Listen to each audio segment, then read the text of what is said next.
Hello Gary, we've got the transmission out of the 2006 E250. This is kind of what it looks like when it's all apart. I'll go over some things with you, and Eric or Amanda will contact you with the cost estimates. We'll start with the pan.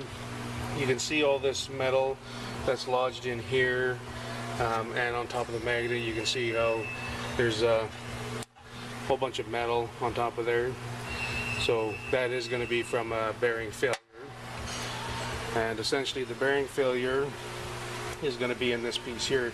This sun gear we should be able to just pull right out, and the bearing that's underneath there inside this planetary, I'm sure, is what's failed. I can't actually get it out. I've been trying for a while to get it out, but you see I can't pull out that gear. And this drum is supposed to come off as well, so these pieces here are pretty much all locked together. This back side of the planetary is all rough, and there's a ridge worn right here, and that's because this part of the gear has been rubbing up against it.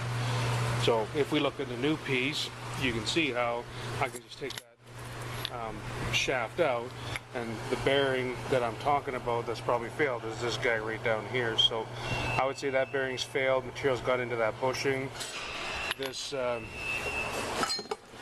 This drum right here is what you can see stuck in the back of the other piece. It should come out easily as well. And then this gear is damaged right here on that surface on your original one. So that's going to be what the failure point is. We do have metal everywhere. We have a snap ring here that has come off of the mechanical diode, and that's going to be right here. So this snap ring basically is supposed to hold this piece onto this drum. So without that snap ring there, basically that could happen. So there's an updated snap ring from the aftermarket that is a spiral lock that actually locks itself down into place. So that's the snap ring that we're going to end up using. The low reverse band is worn out. You can see right here the material is almost worn down metal to metal. That's quite common. The overdrive band is burnt. You can see this color here, that's a reddish brown. That's what it should look like, and then you can see how blackened it is from the slippage for overdrive. This sun gear is damaged. When the bearing fails, this is going to be sitting on top of that piece that was stuck together. If the bearing fails, all this stuff falls down, and this contacts where it wouldn't normally contact. On the valve body,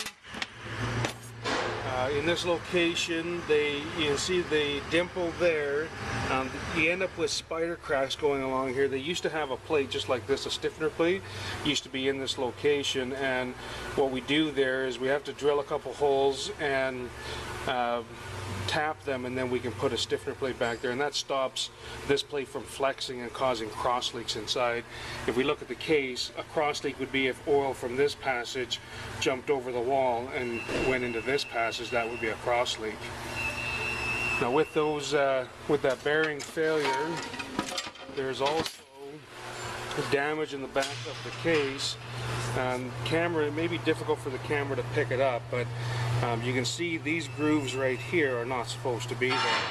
So basically what's happened is the output shaft has been settled down here and has been wearing away the case, and that shouldn't happen. So again, I'm not sure how good that's going to come through on the camera, but you know, there's a groove here, a groove here.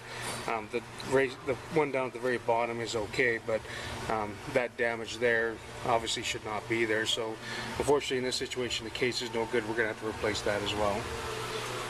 So that's a bit of a rundown what we found. The clutches, we can't get this stuff apart, so you know, the direct clutches, I can't even tell you how bad they are, but judging by the heat that's here, these clutches have been slipping too.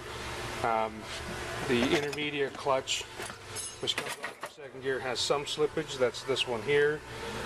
Our forward and reverse input, they haven't really been slipping, but when we do a recondition, we always replace all the friction elements.